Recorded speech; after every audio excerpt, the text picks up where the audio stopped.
Alice's Adventures in Wonderland by Lewis Carroll, Chapter 1, Down the Rabbit Hole. Alice was beginning to get very tired of sitting by her sister on the bank and of having nothing to do. Once or twice she had peeped into the book her sister was reading, but it had no pictures or conversations in it. And what is the use of a book, thought Alice, without pictures or conversations? So she was considering in her own mind, as well as she could, for the hot day made her feel very sleepy and stupid, whether the pleasure of making a daisy chain would be worth the trouble of getting up and picking the daisies, when suddenly a white rabbit with pink eyes ran close by her. There was nothing so very remarkable in that, nor did Alice think it so very much out of the way to hear the rabbit say to itself, oh dear, I shall be late." When she thought it over afterwards, it occurred to her that she ought to have wondered at this, but at the time it all seemed quite natural. But when the rabbit actually took a watch out of its waistcoat pocket and looked at it, and then hurried on, Alice started to her feet, for it flashed across her mind that she had never before seen a rabbit with either a waistcoat pocket or a watch to take out of it, and, burning with curiosity, she ran across the field after it, and fortunately was just in time to see it pop down a large rabbit hole under the hedge. In another moment down went Alice after it, never once considering how in the world she was to get out again. The rabbit hole went straight on like a tunnel for some way, and then dipped suddenly down, so suddenly that Alice had not a moment to think about stopping herself before she found herself falling down a very deep well. Either the well was very deep, or she fell very slowly, for she had plenty of time as she went down to look about her, and to wonder what was going to happen next. First she tried to look down and make out what she was coming to, but it was too dark to see anything.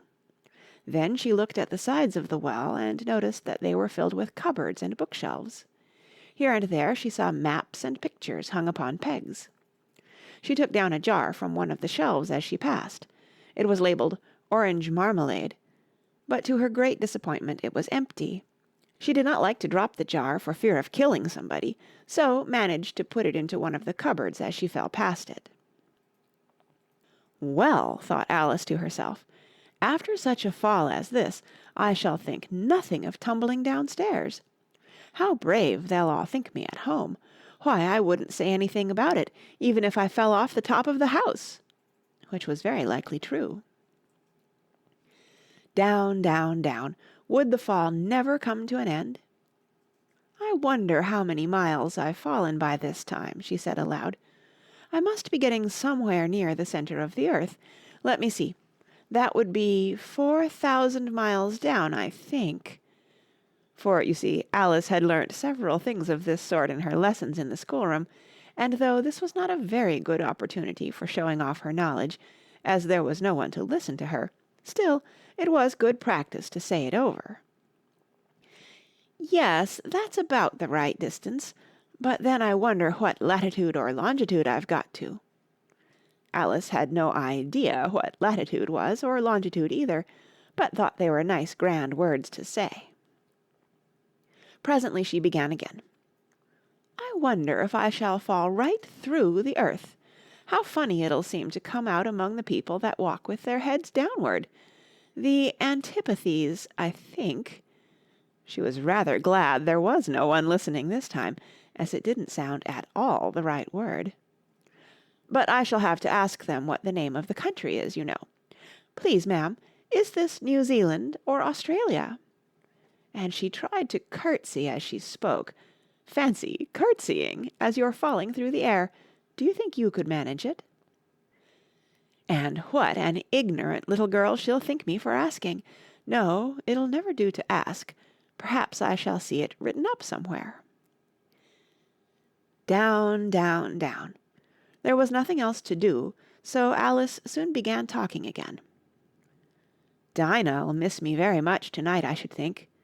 Dinah was the cat. I hope they'll remember her saucer of milk at tea time. Dinah, my dear, I wish you were down here with me. There are no mice in the air, I'm afraid, but you might catch a bat, and that's very like a mouse, you know. But do cats eat bats, I wonder?" And here Alice began to get rather sleepy, and went on saying to herself in a dreamy sort of way, "Do cats eat bats? Do cats eat bats?" And sometimes, "Do bats eat cats?" For, you see, as she couldn't answer either question, it didn't much matter which way she put it. She felt that she was dozing off, and had just begun to dream that she was walking hand in hand with Dinah, and saying to her very earnestly, "Now, Dinah, tell me the truth. Did you ever eat a bat?" When suddenly, thump, thump, down she came upon a heap of sticks and dry leaves, and the fall was over. Alice was not a bit hurt, and she jumped up onto her feet in a moment. She looked up, but it was all dark overhead. Before her was another long passage, and the White Rabbit was still in sight, hurrying down it.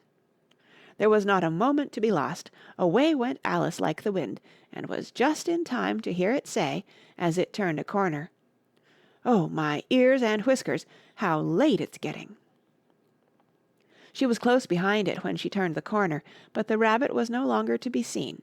She found herself in a long, low hall, which was lit up by a row of lamps hanging from the roof. There were doors all round the hall, but they were all locked, and when Alice had been all the way down one side and up the other, trying every door, she walked sadly down the middle, wondering how she was ever to get out again. Suddenly she came upon a little three-legged table, all made of solid glass. There was nothing on it except a tiny golden key, and Alice's first thought was that it might belong to one of the doors of the hall. But, alas, either the locks were too large, or the key was too small, but at any rate it would not open any of them. However, on the second time round she came upon a low curtain she had not noticed before, and behind it was a little door about 15 inches high. She tried the little golden key in the lock, and to her great delight it fitted. Alice opened the door and found that it led into a small passage, not much larger than a rat-hole. She knelt down and looked along the passage into the loveliest garden you ever saw. How she longed to get out of that dark hall and wander about among those beds of bright flowers and those cool fountains, but she could not even get her head through the doorway. "And even if my head would go through," thought poor Alice, "it would be of very little use without my shoulders.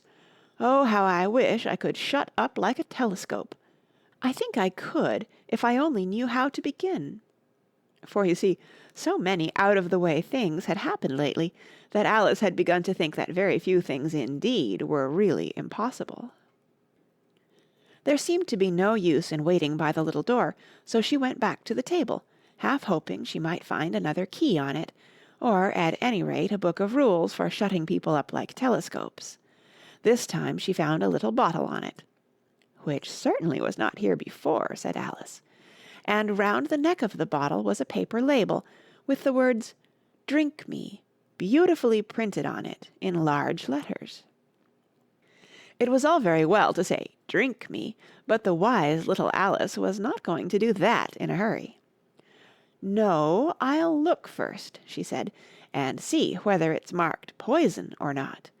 For she had read several nice little histories about children who had got burnt and eaten up by wild beasts and other unpleasant things, all because they would not remember the simple rules their friends had taught them, such as that a red-hot poker will burn you if you hold it too long, and that if you cut your finger very deeply with a knife it usually bleeds, and she had never forgotten that, if you drink much from a bottle marked poison, it is almost certain to disagree with you sooner or later. However, this bottle was not marked poison, so Alice ventured to taste it, and finding it very nice, it had, in fact, a sort of mixed flavour of cherry tart, custard, pineapple, roast turkey, toffee, and hot buttered toast, she very soon finished it off. "What a curious feeling," said Alice. "I must be shutting up like a telescope." And so it was indeed. She was now only 10 inches high, and her face brightened up at the thought that she was now the right size for going through the little door into that lovely garden. First, however, she waited for a few minutes to see if she was going to shrink any further.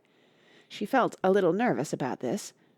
"For it might end, you know," said Alice to herself, "in my going out altogether, like a candle. I wonder what I should be like then." And she tried to fancy what the flame of a candle is like after the candle is blown out, for she could not remember ever having seen such a thing. After a while, finding that nothing more happened, she decided on going into the garden at once. But, alas for poor Alice! When she got to the door, she found she had forgotten the little golden key, and when she went back to the table for it, she found she could not possibly reach it. She could see it quite plainly through the glass, and she tried her best to climb up one of the legs of the table, but it was too slippery. And when she had tired herself out with trying, the poor little thing sat down and cried. "Come, there's no use in crying like that," said Alice to herself, rather sharply. "I advise you to leave off this minute." She generally gave herself very good advice, though she very seldom followed it, and sometimes she scolded herself so severely as to bring tears into her eyes, and once she remembered trying to box her own ears for having cheated herself in a game of croquet she was playing against herself, for this curious child was very fond of pretending to be two people. "But it's no use now," thought poor Alice, "to pretend to be two people. Why, there's hardly enough of me left to make one respectable person." Soon her eye fell on a little glass box that was lying under the table. She opened it, and found in it a very small cake, on which the words, "Eat me," were beautifully marked in currants.